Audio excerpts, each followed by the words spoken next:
प्यारे बच्चों, JCERT के DG स्कूल में आपका स्वागत है। इस वीडियो में हम विज्ञान की बातें कक्षा 7 पाठ 5 रेशे से वस्त्र पढ़ेंगे। यह पाठ का तीसरा एपिसोड है। इस एपिसोड में हम एक और जानता रेशा रेशम के बारे में जानेंगे। रेशम कीट से रेशम कैसे प्राप्त होता है, यह जानने से पहले रेशम कीट के जीवन चक्र से परिचित होंगे। उसके बाद रेशम के संसाधन के प्रत्येक चरणों को भी जानेंगे। तो चलिए शुरू करते हैं। बच्चों, रेशम एक प्रकार का जानता रेशा है जो रेशम कीट से प्राप्त किया जाता है। यह रेशम कीट एक प्रकार का कीड़ा है। रेशम के कीट रेशम के रेशों को बनाते हैं। रेशम प्राप्त करने के लिए रेशम के कीटों को पाला जाता है और इस प्रक्रिया को रेशम कीट पालन यानी सेरीकल्चर कहते हैं।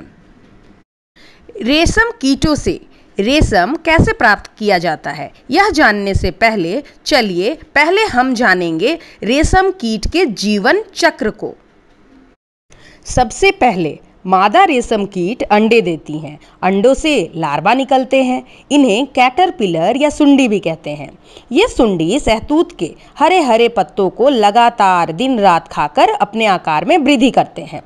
फिर ये सुंडी अपने मुख से पतले तार के रूप में प्रोटीन से बना एक पदार्थ स्रावित करते हैं और सिर को एक तरफ से दूसरी तरफ घुमाते हुए अपने आप को पूरी तरह इन प्रोटीन पदार्थ से ढक लेते हैं। यह स्रावित पदार्थ सूखकर रेशम का रेशा बन जाता है। सुंडी जल्द ही रेशम रेशों से अपने आप को पूरी तरह ढक लेते हैं। अब यह प्यूपा कहलाता है। इसके ऊपर का आवरण कोकून कहलाता है। बच्चों, कोकून के अंदर कीड़े का विकास होता है जो कुछ दिनों बाद बाहर वयस्क कीट के रूप में बाहर आ जाते हैं। इस प्रकार अभी हमने रेशम कीट के जीवन चक्र को देखा।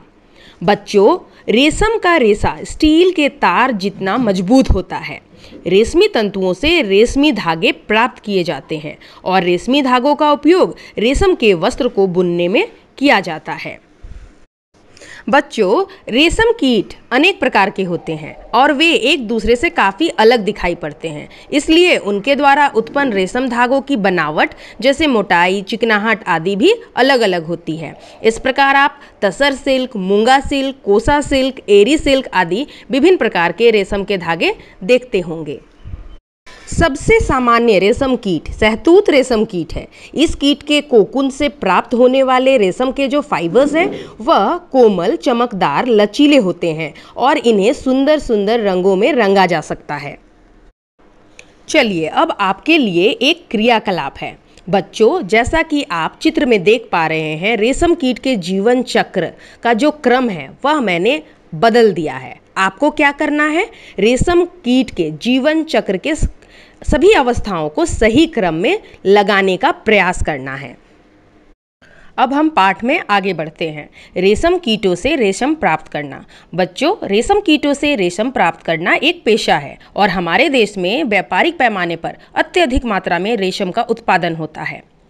रेशम प्राप्त करने के लिए रेशम कीटों को पाला जाता है जिसे सेरीकल्चर या रेशम कीट पालन कहते हैं। रेशम कीट के कोकूनों को जमा करके रेशम के फाइबर प्राप्त किए जाते हैं। चलिए हम जानते हैं कि इसकी प्रक्रिया क्या क्या होती है।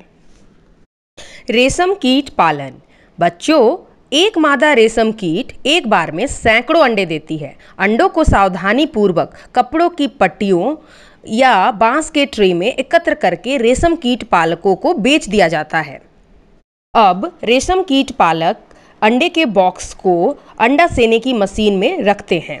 यह मशीन विद्युत द्वारा गर्म किया गया बॉक्स है और इन अंडों को उपयुक्त ताप पर गर्म रखा जाता है।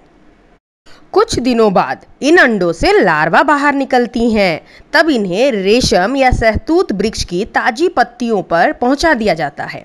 ये शहतूत की पत्तियों को खाते हैं और अपने आमाप यानी कि अपने साइज में वृद्धि करते हैं।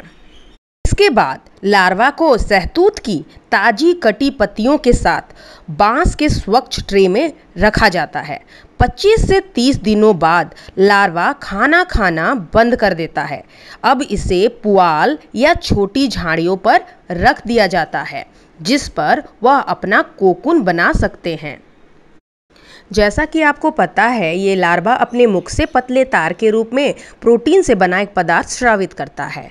ये वास्तव में रेशम के रेशे होते हैं और इससे वह अपने शरीर के चारों ओर लपेट लेता है। हवा में के संपर्क में आने पर यह कठोर हो जाता है, जिसे हम कोकून कहते हैं। कोकून के अंदर यह प्यूपा में बदल जाता है। इसके बाद यह शलभ या मौत में विकसित हो जाता है। अब हम देखते हैं रेशम का संसाधन। जैसा कि कोकून से ही रेशम के रेशे प्राप्त किए जाते हैं, तो आइए जानते हैं कि आगे की प्रक्रिया क्या है। बच्चों, रेशम रेशा प्राप्त करने के लिए कोकूनों की बड़ी ढेरी का उपयोग किया जाता है। वयस्क कीट में विकसित होने से पहले ही कोकूनों को या तो धूप में रखा जाएगा, या तो भाप दिया जाएगा, अथवा पानी में उसे उबाला जाता है, ताकि कोकून और रेशम के धागे अलग हो पाएं। इनके जो तंतु होते हैं वे इतने परिष्कृत और कोमल होते हैं कि इनको पकड़ना संभव नहीं होता। इसलिए इन तंतुओं को एक साथ घुमाकर धागा बनाया जाता है। बच्चों, कोकून से रेशमी धागों को बाहर निकालने की प्रक्रिया को रेशम की रीलिंग कहते हैं। रीलिंग विशेष मशीनों द्वारा की जाती है। ये मशीनें कोकून से रेशम के तंतुओं को या धागों को खोल देती है। फिर रेशम के रेशों या फाइबर्स की कताई की जाती है, जिससे रेशम के धागे प्राप्त होते हैं और फिर बुनकरों द्वारा रेशम के इन्हीं धागों से वस्त्र बुने जाते हैं। इस प्रकार बच्चों, अभी हमने रेशम कीटों से रेशम प्राप्त करने के सभी प्रक्रियाओं को देखा। बच्चों, आजकल बाजारों में कृत्रिम रेशम के वस्त्रों की भी बिक्री हो रही है। क्या आप कृत्रिम रेशम और शुद्ध रेशम के कपड़ों की पहचान कर सकते हैं? आपके पाठ्य पुस्तक में एक क्रियाकलाप दिया गया है, चलिए उसे देखते हैं। जांच के लिए कृत्रिम रेशम के कपड़े और शुद्ध रेशम के कपड़े के टुकड़े लेने हैं। इन टुकड़ों को चिमटे से पकड़कर मोमबत्ती की लौ में जलाना है। हम देखेंगे कि कृत्रिम रेशे के कपड़े में शीघ्र आग लग जाती है, वह जल्दी जल्दी जलने लगता है। वहीं शुद्ध रेशमी कपड़े के टुकड़े को जलने में थोड़ा समय लगता है। आगे हम जानेंगे कि हमारे राज्य झारखंड में रेशम उत्पादन की क्या स्थिति है। तो बच्चों, हमारे राज्य में तसर रेशम का उत्पादन बहुत ज़्यादा होता है। रेशम के उत्पादन में झारखंड का देश में प्रमुख स्थान है। राज्य के धनबाद, रांची, दुमका, हजारीबाग, पलामू, साहेबगंज आदि जिलों में तसर रेशम का प्रमुख उत्पादन केंद्र है। वहीं खरसावा जिले का कुचाई सिल्क एक उत्तम प्रकार का रेशम है। आपने कक्षा 4 में कुचाई सिल्क पाठ पढ़ा होगा और इसके बारे में विस्तार से भी जाना होगा। चलिए अब हम रेशम के बारे में और थोड़ी जानकारी लेते हैं। जैसा कि आपने 2 जानतर रेशों के बारे में अभी पढ़ा, रेशम और ऊन। तो रेशम के जो वस्त्र होते हैं वे ऊनी वस्त्र से अधिक चमकदार होते हैं। भारत में रेशम उत्पादन में महिलाओं की भूमिका महत्वपूर्ण है। रेशम कीटों के पालन हो, कोकूनों से रेशम को अलग करना हो, रेशम वस्त्रों का निर्माण करना हो आदि अधिकांश कार्य महिलाओं द्वारा ही किया जाता है। वे अपने इस कार्य के द्वारा देश की अर्थव्यवस्था में योगदान देती हैं। प्राकृतिक रेशम उत्पादन में चीन विश्व में पहला स्थान पर है और भारत का स्थान दूसरा है। भारत में हर प्रजाति के रेशम का उत्पादन किया जाता है। इस प्रकार बच्चों, इस पाठ में हमने सीखा ऊन और रेशम 2 जानतर रेशे हैं। ऊन हमें ऊंट, भेड़, बकरी, याक आदि से प्राप्त हो जाते हैं। वहीं रेशम के कीटों से प्राप्त होते हैं। भारत में ऊन प्राप्त करने के लिए अधिकांशतः भेड़ों को पाला जाता है। भेड़ के शरीर के बालों की कटाई, फिर धुलाई, कताई, रंगाई और बुनाई की जाती है। रेशम कीट शहतूतों की पत्तियों पर अच्छी तरह से पलते हैं। अपने जीवन चक्र में रेशम कीट अंडा, फिर लार्वा, फिर प्यूपा और फिर वयस्क कीट में बदल जाते हैं तथा रेशम के रेशे कोकून से बनते हैं। रेशम रेशा प्रोटीन से बने होते हैं। कोकूनों से रेशम के रेशे को अलग करके उसका संसाधन किया जाता है। फिर रेशम का धागा बनाया जाता है, जिसे रीलिंग कहते हैं।